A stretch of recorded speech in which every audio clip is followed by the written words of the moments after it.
ऐसे ही जो different different food हमारे साथ सीज़न, जैसे सर्दियों में हम बाजरे की रोटी खाते हैं, लेकिन हम गर्मी में बाजरे की रोटी नहीं खा सकते हैं, क्योंकि वो इतना न्यूट्रिशियस नहीं होगा, उसका टेस्ट वैसा नहीं होगा, वो हमारी बॉडी पे इफ़ेक्ट उतना नहीं करेगा, because it is more warm in nature.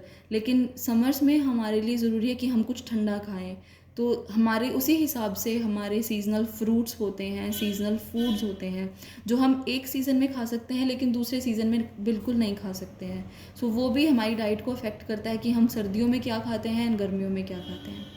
Climatic conditions, climatic conditions हमारे डाइट को एक बड़ा ही दिलचस्प तरीके से अफेक्ट करते हैं, क्योंकि हर तरीके की क्लाइमेट डिफरेंस होते हैं। कि अभी नॉर्थ में हमारे पास ठंड होती है लेकिन साउथ में कभी भी ठंड नहीं होती है। हमारे यहाँ का जो खाना है वो साउथ वाले लोग आसानी से नहीं खा सकते हैं, एंड जो साउथ का खाना है वो ज़रूरी नहीं है कि हम नॉर्थ वाले खा सकें। एंड ऑल्सो कि एक बार जब in a sudden way when we change our food habits and when we change our diet habits in any way, in a sudden way or in a slow but steady, it will definitely affect our digestive system or our body in any way, क्योंकि हमारी body अभी उसको लेकर उसको अभी retain नहीं कर सकती है, हमारे शरीर को आदत नहीं है कुछ भी ऐसा खाने की। So sometimes we see that people can't digest that, या लोग बीमार हो जाते हैं। आपने सुना होगा जैसे कहते हैं कि हवा पानी बदलने से लोग बीमार हो गए। सो क्लाइमेटिक कंडीशंस हमारी इसीलिए हमारी डाइट को भी अफेक्ट करता है। उन क्लाइमेटिक कंडीशंस से आपने ये भी सुना होगा कि नॉर्थ में गेहूं का उत्पाद ज़्यादा होता है लेकिन साउथ में नहीं होता है। वहाँ पर दूसरे ग्रेन्स होते हैं या दूसरे तरीके का फूड होता है जो वहाँ का स्टेपल फूड होता है, क्योंकि वहाँ की क्लाइमेटिक कंडीशंस जो होती हैं वो फेवर नहीं करती हैं टू सच फूड ग्रेन्स। तो जैसे जैसे फूड ग्रेन्स बदलेगा या जैसे जैसे क्लाइमेटिक कंडीशंस बदलती जाएंगी वो हमारी डाइट को ऑटोमेटिकली अफेक्ट करता जाएगा। दैन सफिशेंट रफेज, अब हमारी डाइट में सफिशेंट रफेज का होना बहुत ज़्यादा ज़रूरी है। सफिशेंट रफेज हमारे शरीर में होना बहुत ज़्यादा ज़रूरी है क्योंकि इसमें फाइबर्स होते हैं जो हमें फ्रूट्स से मिलते हैं। अब फ्रूट्स हमारे लिए इसलिए ज़रूरी होती है क्योंकि सबसे पहली और आसान बात जो हमें अट्रैक्ट करती है वो होती है कि इट सेटिस्फाइज हंगर। किसी भी तरीके की भूख हो उसको जल्दी मिटाने के लिए फ्रूट्स सबसे बेहतर काम करते हैं, क्योंकि उसमें पानी भी होता है एंड उसमें फाइबर्स भी होते हैं।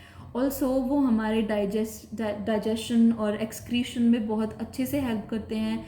जिन लोगों को इनडाइजेशन की प्रॉब्लम होती है या जिन लोगों को पानी कम होने की वजह से किसी भी तरीके से एक्सक्रीशन में प्रॉब्लम होती है, so sufficient roughage will help in diet.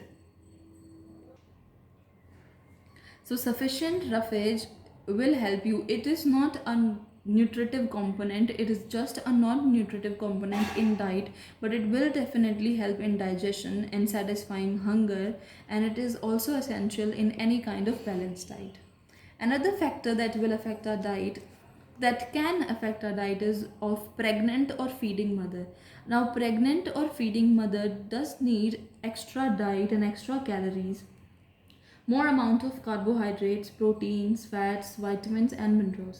It should be given throughout the day rather than in big meals. अब ये ज़रूरी होता है that to a pregnant or a feeding mother, she is not just feeding herself, she is also feeding a smaller child with her. तो उनके लिए ज़रूरी है कि उनके डाइट में carbohydrates, fats, proteins, vitamins, minerals, water, सब चीज़ की मात्रा ज़्यादा हो, क्योंकि she is not one, she's two now and she needs more calories and more diet. Also उनका एनर्जी इन जो है वो ज़्यादा हमसे ज़्यादा स्पेंड होता है क्योंकि वो अपने साथ साथ एक और बच्चे का ख्याल रख रही हैं। So feeding mother and pregnant mother के लिए बहुत ज़्यादा ज़रूरी है कि उनकी डाइट में कार्बोहाइड्रेट्स हो, फैट्स हो, प्रोटीन भी हो।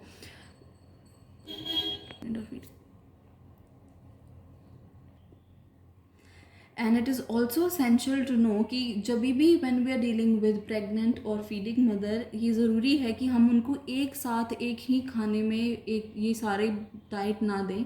ज़रूरी है कि उनको एक बिग मील ना दें, इनफैक्ट पूरे दिन में थोड़ा थोड़ा करके ये सारे न्यूट्रिएंट्स उनको दिए जाएं। So it is not good to give them a big meal about such a balanced diet. In fact, we must give them diet throughout the day in small meals ताकि उनको वो proper intake उनका होता रहे। Another very important factor is of natural diet. Natural resources of diet are essentially digested by body. It is also less polluted and does not contain synthetic food. अब natural diet हमारे लिए होना इसीलिए ज़रूरी है क्योंकि वो straight from the nature, and anything that comes from the nature is pure and undeterred. किसी भी तरीके की जो नेचुरल डाइट होती है वो हमें हेल्प करती है एक प्रॉपर नेचुरल हमारी एनर्जी का इनटेक होता है या नेचुरल फूड होता है, उसमें कुछ किसी भी तरीके के एडिटिव्स नहीं होते हैं, कोई सिंथेटिक फूड नहीं होता है, किसी भी तरीके की छेड़छाड़ या मिलावट नहीं हुई होती है उस खाने में. सो जितना भी नेचुरल डाइट होती है या नेचुरल हमारे फूड सोर्सेज होते हैं, दे विल हेल्प अस कि हमारी बैलेंस डाइट जो है वो मेंटेन्ड रहे. किसी भी तरीके का उसमें कोई भी मिलावट या कोई भी आर्टिफिशियल ऐसा कुछ नहीं होता है जिससे हमारी हेल्थ को कोई नुकसान पहुँचे. So natural diet direct from the natural sources are very great for maintaining balance diet.